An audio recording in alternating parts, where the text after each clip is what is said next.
franchise secrets, Erik Von Horn.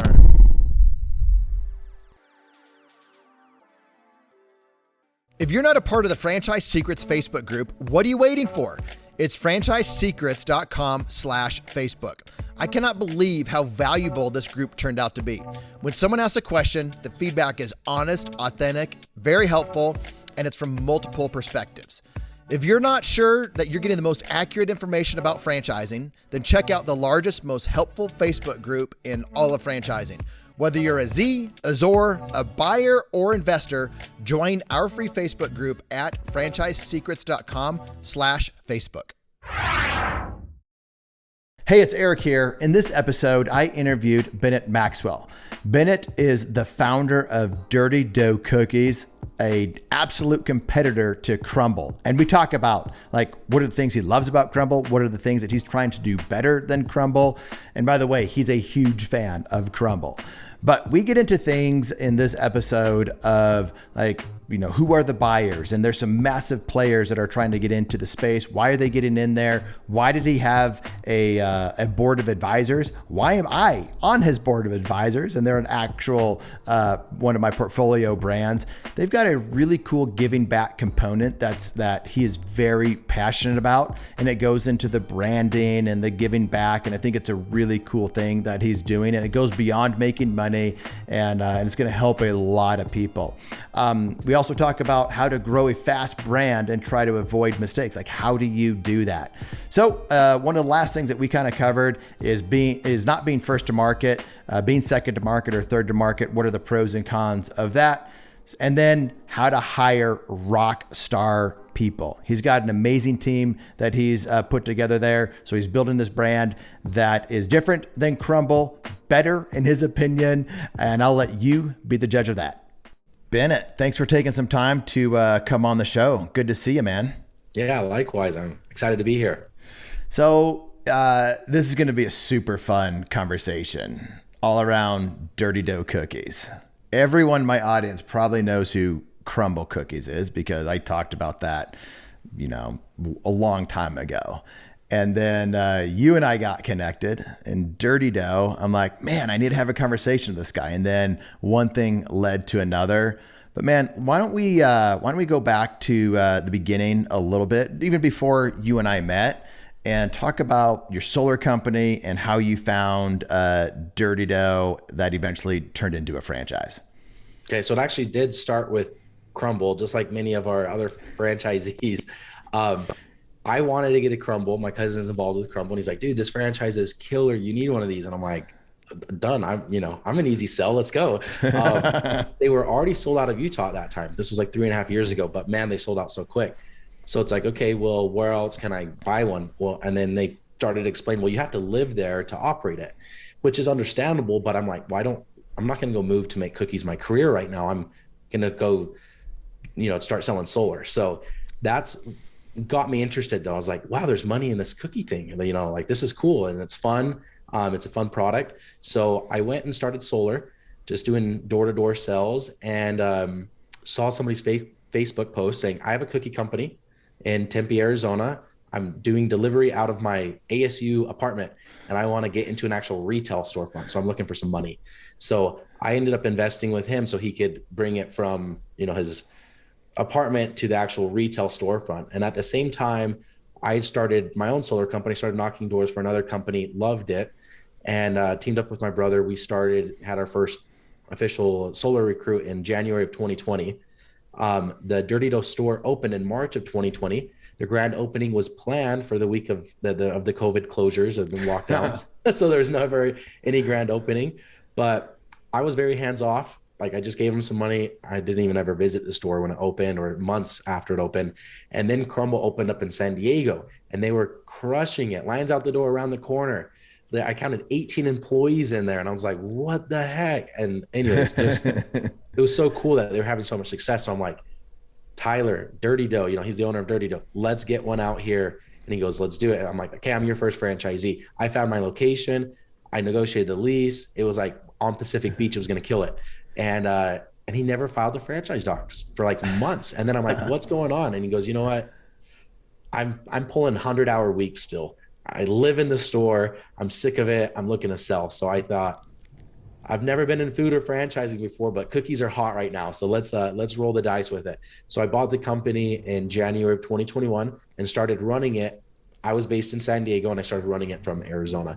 But I thought I want to build this up to be different than Crumbl in the fact that I'm a big believer in investments and passive money and trying to make it as passive as possible. A big believer if you own your own business, but you're required to show up every day to make money, it's not technically a business. You just own your own job that you work the hardest and you get paid last, and it's typically not the best job. So how do I provide an actual business opportunity in what I see as a true business that it's a lot more on the passive side? So it's like, oh, well, me being a dummy, if I can run it from San Diego out of Tempe, Arizona and prove the model, then I think we have something. So that's what I started doing. And yeah, granted, we did change everything. We did change the model completely, but that's how I got into it and kind of jumped into it. And then a few months after I bought the Dirty Dough, I sold the solar business in June of 2021 and then dove full-time into Dirty Dough. So people that don't know the solar business, door knocking, selling solar, people make a ton of money doing that too. So if you can, it's a great business. Yeah. Yeah. If you can get into that, and I don't know a franchise. I've looked at franchising that model. I just never did. And the people that I was with, we just never did for various different reasons, but that's a killer industry. So you were in a killer industry before, you had a really good exit there, and now you're in another killer industry, which is cookies. So, and you are one of these guys that is an investor, wants to not work in the business, the whole E-myth thing, not wanting to work in the business. So you started this franchise. Are you thinking franchisees are going to be working in the business or on the business? Like, what's the model for franchisees with Dirty Dough? The model is definitely on the business. So all of our projections, contrary to like a Crumbl where you as the owner are the operator, all of our modeling and our projections of labor include paying a full-time manager on top of obviously all your employees. So it's just overseeing a manager. And now our model is a little bit different, or it's very different. On the back end side, we looked at Crumbl and what they're doing well. Large cookies delivered fresh, warm. It wasn't actually Crumbl. It was another company out of Utah, Chip, that Crumbl had mimicked. That they copied them, and anyway, so maybe we're copying Chip. But high sales for this cool gourmet product. And then you look at other cookie companies. Well, there's Insomnia Cookies and Mrs. Fields. They've been around for 20 years. They've been around for 40 years, depending on which company it is. So Mrs. Fields has been around for 40 years. That means they have a good model, right? They have franchisees that have signed 10-year terms, and then another 10-year, and then another 10-year, and another 10-year. They've weathered the recessions. So what are they doing? Well, they're doing centralized production. They're not doing what Crumbl and Chip are doing. They are doing everything's produced out of Irvine, California, last time I checked, and then shipped out. So they're still baked fresh every hour inside the store, right? But they're not they're not, the raw ingredients aren't ordered there. So I thought, let's copy that model. Because that is a model that has weathered the recessions, because you can have half the square footage, right? You don't have to deal with inventory management. You don't have to deal with raw ingredients and the waste. You don't have to deal with hiring employees and training them how to mix and the waste that comes involved in that. It's just, you get a cookie, you put it in the oven, and weighing the cookies, man, that was the worst job. If you want a bad job, you should have worked for Dirty Dough a year ago, and we would have hired you, and the position would have been called baller. And you just sit over the counter and you ball the cookies, and you grab the dough, you put it on the scale, little pieces of dough on a time till it weighs just right. Then you grab it out and shape it. And you're just bent over just ever so slightly for your back to kill you after 4 hours. So, man, I could try to eliminate all of that. I can just see, writing good job descriptions. Do you want to be a baller? And, people show up and they're like, this is horrible. So you're kind of taking the best of both worlds, the best of what you've seen with Crumbl, the best of what you've seen in brands that have weathered recessions and downturns and real estate bubbles and real estate disasters and everything, inflation, you name it, they've been around. And you kind of looked at both of these brands, because Crumbl's crushing it. I know some of the Crumbl franchisees, and they're very happy, and they are expanding themselves. So love what Crumbl's doing, but you're trying to do something different that is taking the best of their world, the best of this other brand that's been around for many, many years, and marrying the two. And there you have Dirty Dough. Mm-hmm. So now we have a facility that we can make 700 cookies at a time rather than 70. We get large discounts because we've centralized our purchasing. We don't have to go through these third-party redistributors with their markup. And then we throw it through a machine that portions them rather than hand weighing everything. And then it portions them exactly every single time. So our quality control and our consistency are through the roof. And then this machine's really cool. It gives us a 3-layer cookie. So you can look at a cookie. It looks like a peanut butter cookie on the outside. You break it open, there's a chocolate dough. And in the very center, there's Reese's peanut butter flowing out. So it's really cool. You can get this cool gourmet cookie without having to, spend a ton of time dressing the cookie and, putting a 1/2 inch of frosting on the top of it. So what, and this is all about saving labor. It's about consistency and the goal. I mean, we're in this market right now where labor is ridiculous. I was in Austin with some friends and that live out of state. And one of my friends who lives in the Seattle market, he said, Erik, Wendy's across the street he has an Orange Theory Fitness. He's like, Wendy's across the streets saying they're hiring starting at, I think it was $18 or $19 an hour. And so he's like, this is horrible. Wendy's, I have to compete with Wendy's.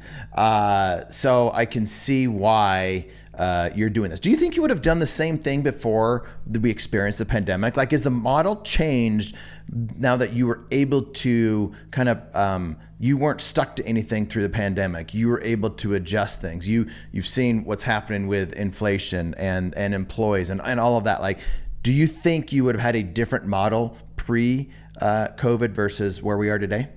Maybe. If I thought about it hard, I would have landed on the same model. But if I would have thought of like the economy is great, labor is easy to find, it's cheap, then it would have been more tempting to just be like, let's just order the cookies, the raw ingredients, and do exactly what these other cookie companies are doing. But instead it was like, okay, what are my issues with this company? Well, it's the labor and it's waste. How do we reduce both of those? And the centralizing model got rid of pretty much all of that.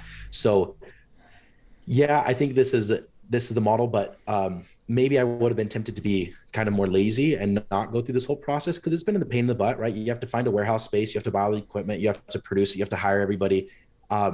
Much more work than just hiring, opening up the next cookie store. It's now we're in the food producing business as well, but I definitely think it was the route to go. One of the questions I heard, I love studying, like asking really good questions to other people and yourself.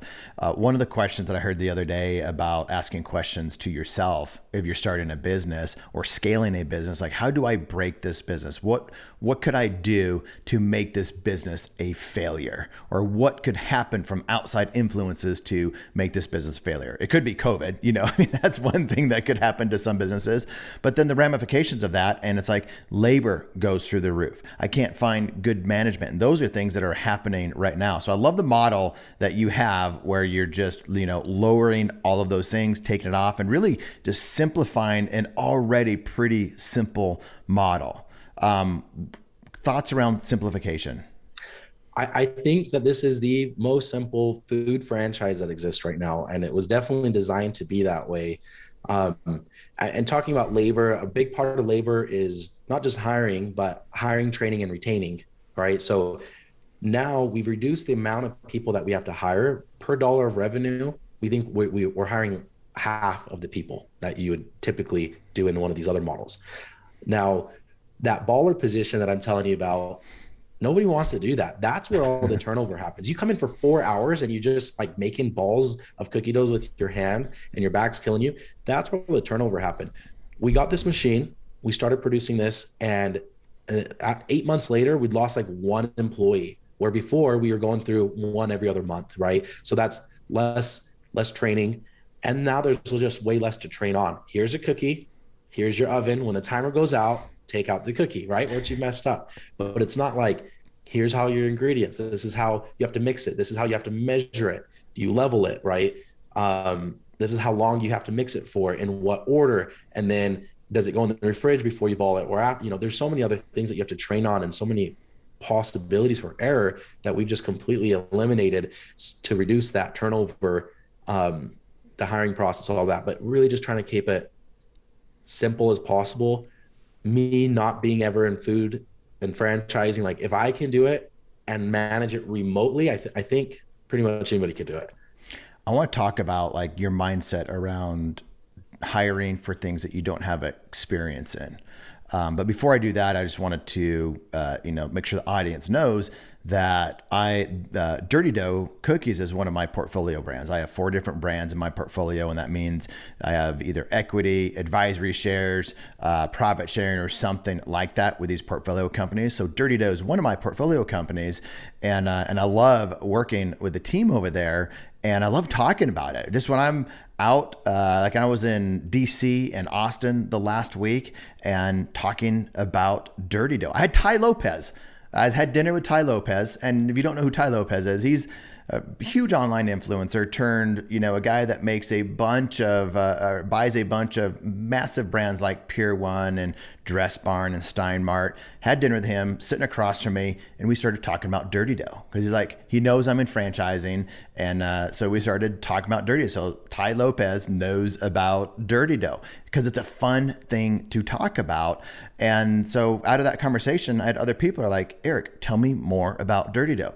And, and then all of a sudden you're getting your team, not you. I don't send you these people. I send them over to Wade. I'm like, Wade, I do a text intro. Hey, so-and-so's interested in looking at Dirty Dough. It's so fun to talk about. It's such a fun brand to be a part of. But more than that, people are excited to get into something like a cookie brand like this because they've tried to get into Crumbl and they can't. And one of the reasons it's such an amazing brand. They've done so many things right. There's just nothing left for people. So people in my world that know franchising, that know about the space, they're so happy that you got that I got involved with this. And I talked to another guy in Austin that's looking at one of your competitors. He's like, Erik, I'm so glad I got to meet you in Austin because I saw that you're with Dirty Dough and I want to talk to them because we're about ready to buy a bunch of these from another emerging brand. I'm like, man, you really need to give Dirty Dough a look. And I started talking about, our first conversation. And before I got involved with a brand like this, I want to make sure the founder is not, thinking he's got the next thing. What is it? The next best thing, sliced bread. What's the sliced bread? What is that? The next best. I don't know if it's the next best. I think it's just the best thing since sliced bread. The best thing since, all right. So anyway, I screwed that up. So when we first met, one of the things that I was talking to you about is like, I wanted to understand like your goal with the company, what you're doing, because you didn't have any experience in food. You had, a lot of business experience, and then you started telling me about the team that you had. And I was just like, wow, like Bennett's doing things the right way. I want to be involved with this. So give me some of your philosophy around hiring, building a team, who you got on your team, because I think it's just amazing. Yeah. So you mentioned the E-Myth model, and that's what I live with, so the solar company we built, me and my brother built the solar company. Within a year, we were out of the business and we sold it 6 months after that. So 18 months later. And that was because day one of the business, where do we want to take this business? Okay, let's create the org chart. What does that look? How many people do we have? And then you start working on each position.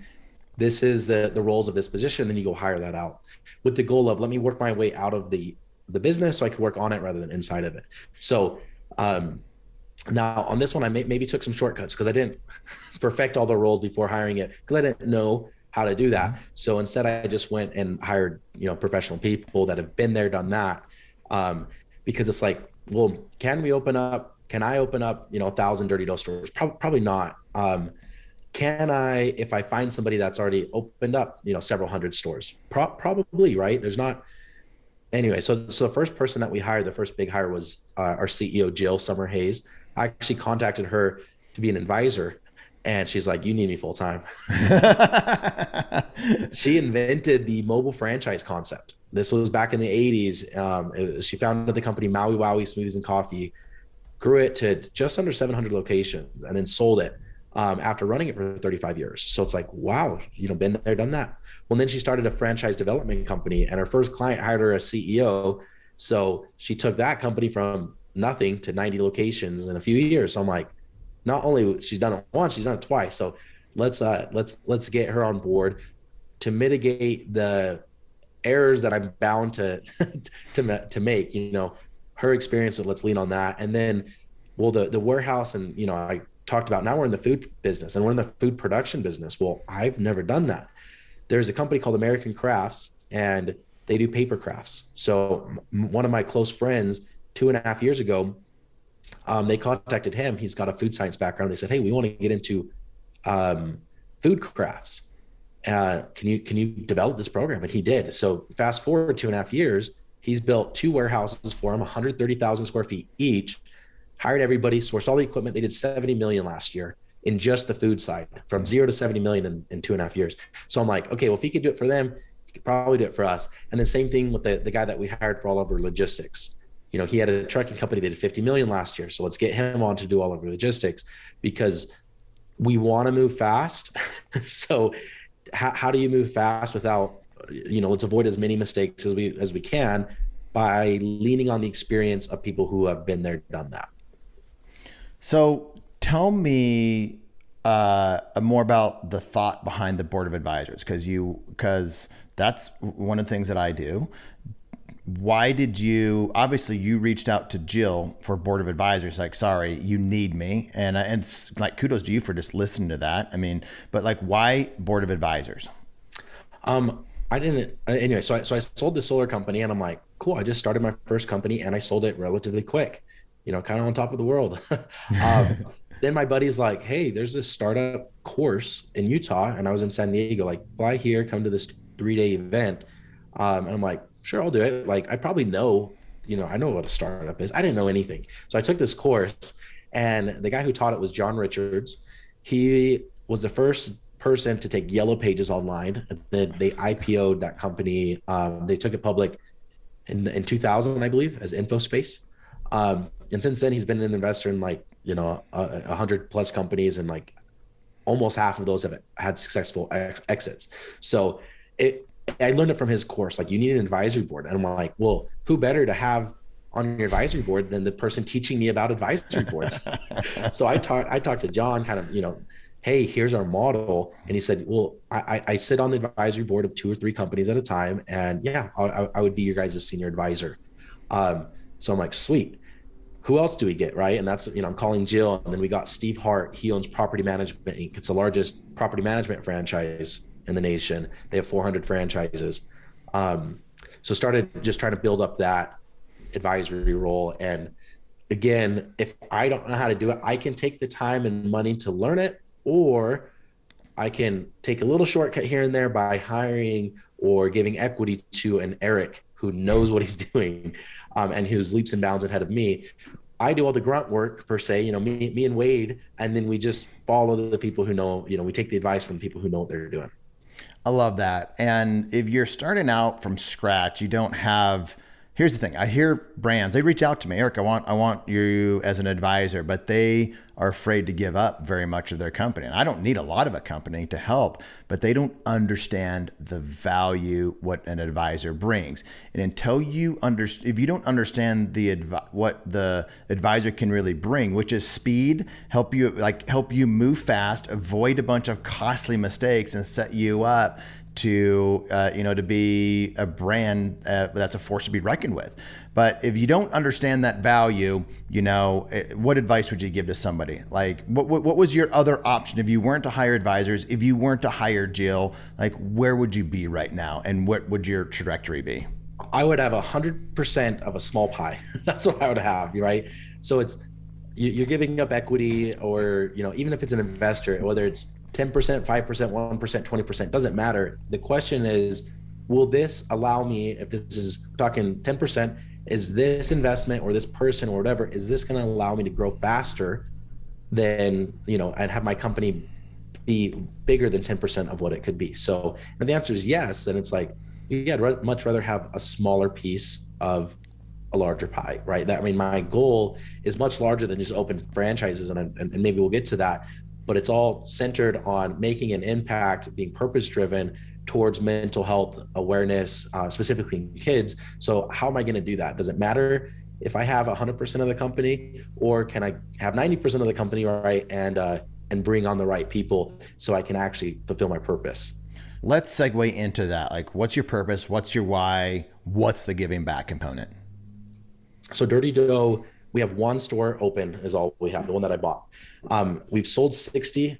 Let's stop there. So people might be thinking like, you have 100 open. No, there's not 100 open. We're building like that. We've got some amazing things we'll talk about with buyers, but I remember this, you and I were talking, I'm like, hey, I'm doing advisory stuff, blah, blah, blah. And you're like, well, how many companies do you have in a formal advisory relationship with? And I said, 0. And you're like, awesome. I didn't want you to have like 100. And so I just love the honesty. Like, I was honest with you right then, and I figured that was going to be a negative thing, but I'm like, I'm always upfront. And you right there, we have one store. So I just love doing business with people that are not afraid to own where they are. Now I have 4 companies. I won't have hundreds, man. Don't worry. The sales background, you have sleazy salespeople, and my nightmare is to oversell and underdeliver. So, that's like, because that probably is, I want to be liked, so people are going to hate me. And that's probably, it's some insecurities that are driving me to do that. But hey, I do not want to be that guy that's like, you told me this and you underdeliver. That's not me. I'm going to be the opposite. I'm going to say, I'm going to deliver this. Would you be happy? And then when I deliver higher, then that's a win-win. So I like that. So go back into where you were at the one store, but I wanted to just hit that real quick because it gives you a lot of people know me and they know that's how I am, but there's a reason why, we're together in this, and that's part of the reason. I think that was kind of a fun story, but it tells the audience who you are and who I am. But okay, here you are, one store. We've sold 60 in our first. It's been, I guess, 5 months since we've been franchising. 60. We have 5 of them opening next month. And then we have 4 or 5 scheduled really every month after that. So we've been able to sell it based on the team and the model. Not so much that we only have one store, but it's going and it's a cookie craze. We're riding Crumbl's coattail and these other cookie companies, right? I wanted a Crumbl. Wade wanted a Crumbl, my partner, and he couldn't get one because they're sold out, So anyways, and a lot of people who are selling. So we saw the timing, we wanted to run with it.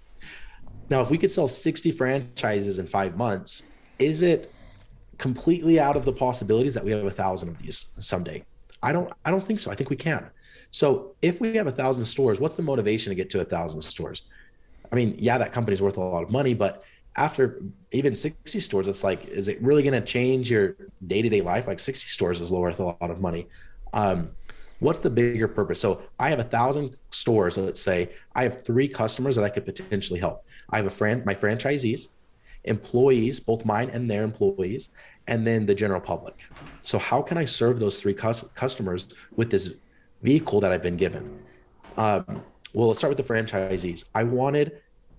We talked about it a little bit, but I wanted a model that lasts a long time and that can weather the recessions. Why?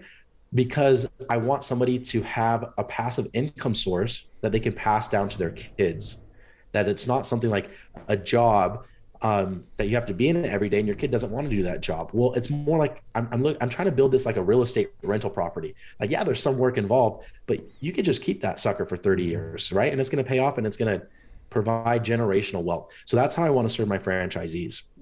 At the same time, lowering the barrier to entry to franchising by both bringing down the cost significantly, and we're half the cost of a Crumbl to open up, less than half the cost.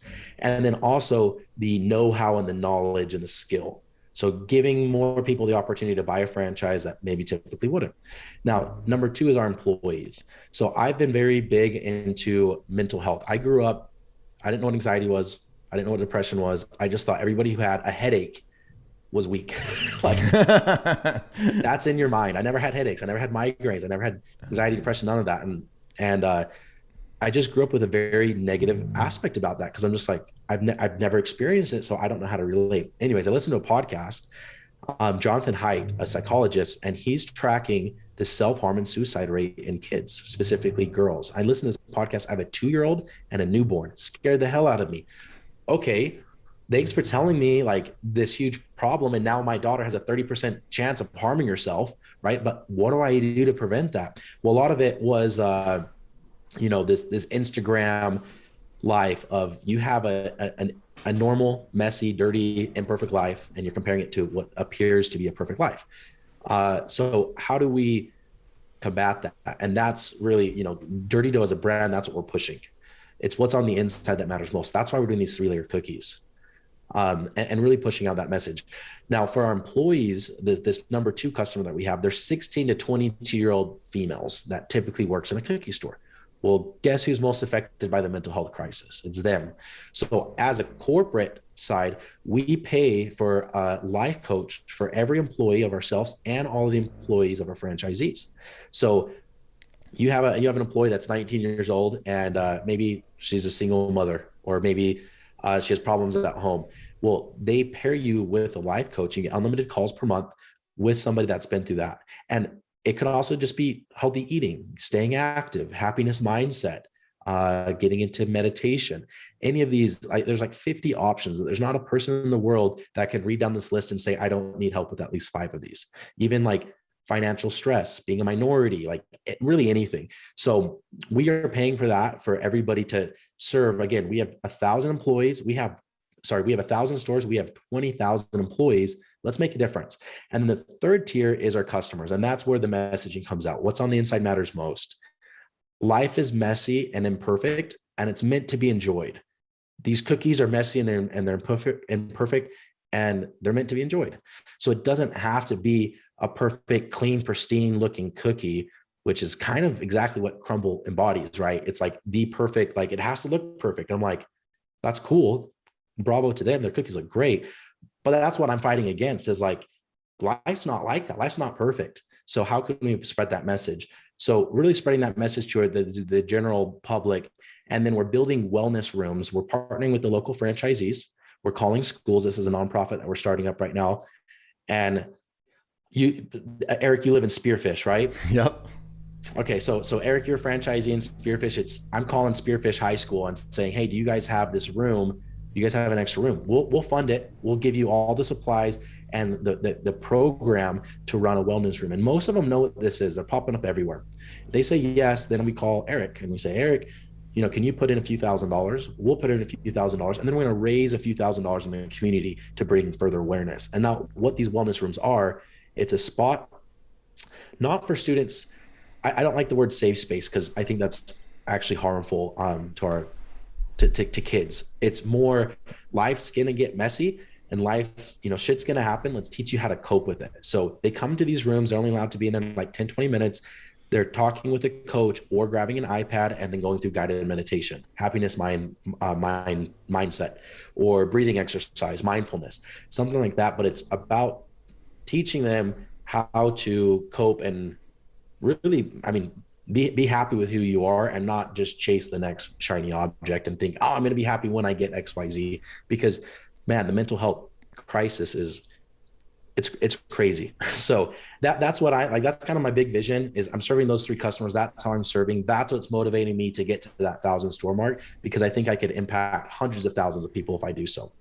It's been fun to talk through this with you, as this was, in your head and coming out and starting to go into in motion, and just to see where it's going. And again, in Austin at this fancy dinner with really important, really wealthy people, one of the spouses is a mental health counselor to children. And I know people that are in that world, and I know COVID has just, wreaked havoc with these kids.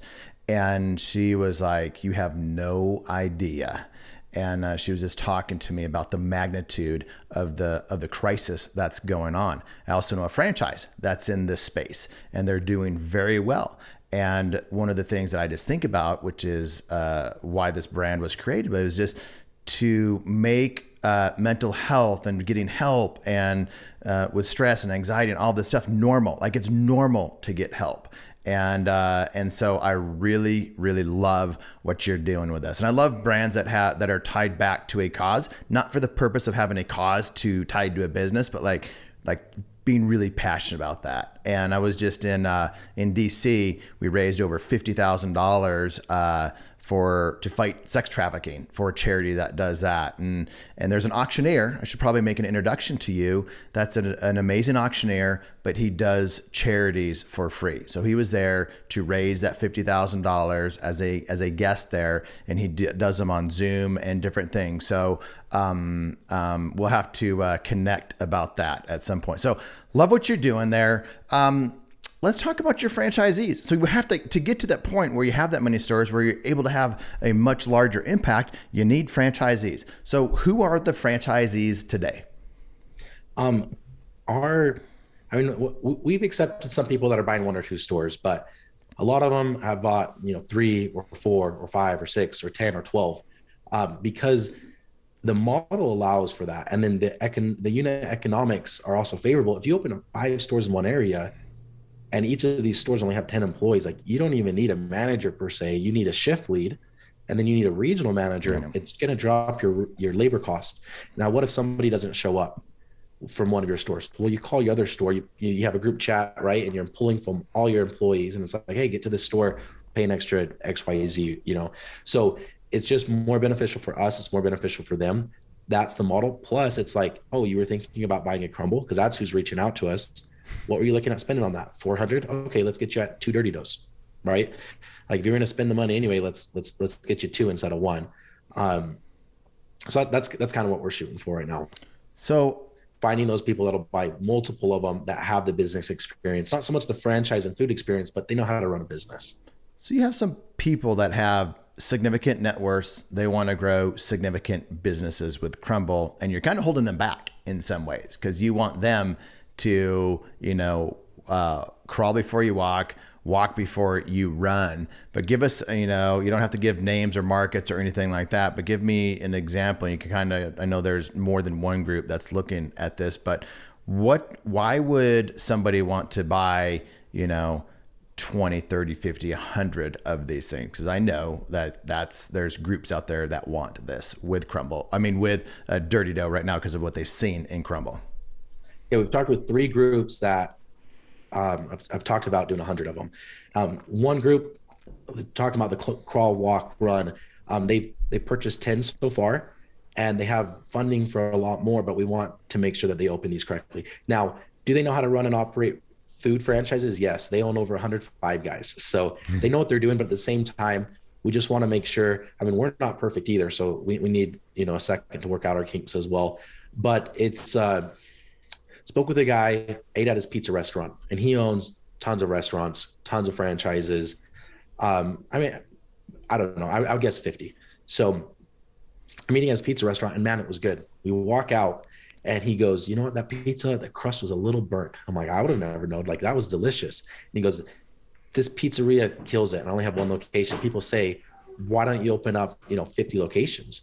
And because the pizza crust, he's like, it's not scalable. And he goes, that's what I love about your model. I haven't seen a more scalable, consistent model. So I think that's what these guys are saying.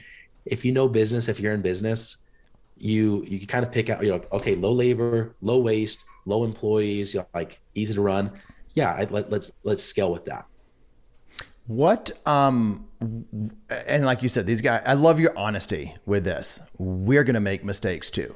And everyone listening, if an emerging brand like Dirty Dough that's poised to do very well, but they are an emerging brand, they are going to make mistakes. They need to know that. If they say they've got all the kinks worked out, like they're ready to run, that's a red flag. You need to watch that. So as you hear Bennett kind of just, as just being himself and openly sharing that, you want to be a part of brands that are the same way, because any emerging brand, even the best of the best that have a ton of franchising experience, a ton of industry experience, will make mistakes along the way, because I know it, I've seen it, and I just, I haven't seen any new brand roll out and scale rapidly without having mistakes made along the way.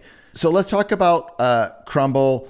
some of the numbers. I've seen their numbers. I've seen friends of mine show me their numbers on their iPhones because they're like, hey, this is what we did, the net profit. And I'm blown away. I've known this about them. But just to be clear, you're not talking dirty dough. This is Crumbl, and this is public information that anybody can get if they pull their FDD. Exactly. Yeah. And if they franchise in like Wisconsin or California, it's made public on their website. So their item 19, it shows that their average store did $1,678,000 and their net profit was $357,000. So I believe that was like a 21.5% margin. But man, who cares if these cookie companies cost $500,000? If you're getting 357 a year, like what?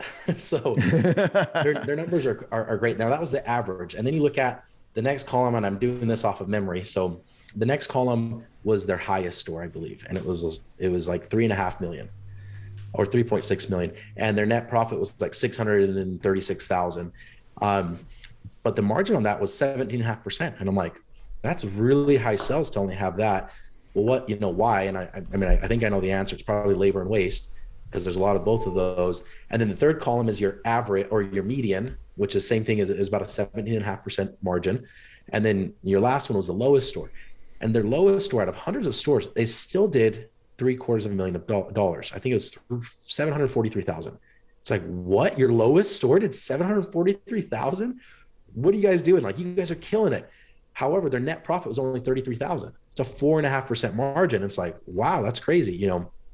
We wanted a model like Mrs. Fields or Insomnia. They could do $500,000 and still pull a good margin, right? So that's like, if you do $500,000 at 20% margin, as long as these stores aren't super expensive, would you be happy? And if the answer is yes, then we know we have a good fit.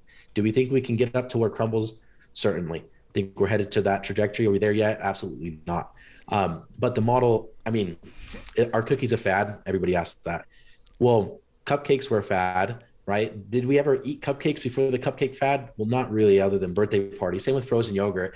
Cookies, we've always eaten them. So I don't think cookies are a fad. Our $1.6 million cookie sell average a fad? I think so. I don't think that's going to last. So what's going to happen when the economy takes a turn or this fad kind of takes its toll and the stores start doing, $1 million, 700,000? It's like, well, are you going to be profitable at that point? Is it going to be a good business model? Now, if you're Crumbl, who cares? You've already tripled your money, right? It's such a good model. It doesn't matter. But that's what I'm trying to go for is it successful with low sales or with relatively low sales? And that's what we're building it off of. I love it. I love it. So if you want some of the numbers that were given, they were given off of Crumbl. You can get the item, the FDD or item 19. Just Google state of Wisconsin FDD, and you can pull up a free FDD from there. So we were talking about Crumbl. You can also do the same thing for Mrs. Field cookies and whatever FDD that you want. So the numbers that Bennett was remembering off of memory were from that Crumbl FDD. Man, it's been fun having you on. We're going to have to do this again as we get these stores open. So thanks for coming on the show, and let people know how they can find Dirty Dough. DirtyDoughCookies.com. You can also go to I have a personal website, BennettMaxwell.com, BENNETT. And there you can inquire about franchising, get some information about that. And then follow me. I try to post daily on, LinkedIn, Facebook, Instagram. So that's the best way to connect with me and Dirty Dough. All right, man. We'll see you soon. Appreciate it. Thanks for listening to this episode of the Franchise Secrets Podcast. Whether you're watching or listening, please make sure to subscribe to my YouTube channel and to whatever channel you're listening on. If you want my help with anything from buying a franchise to franchising your business, please visit franchisesecrets.com.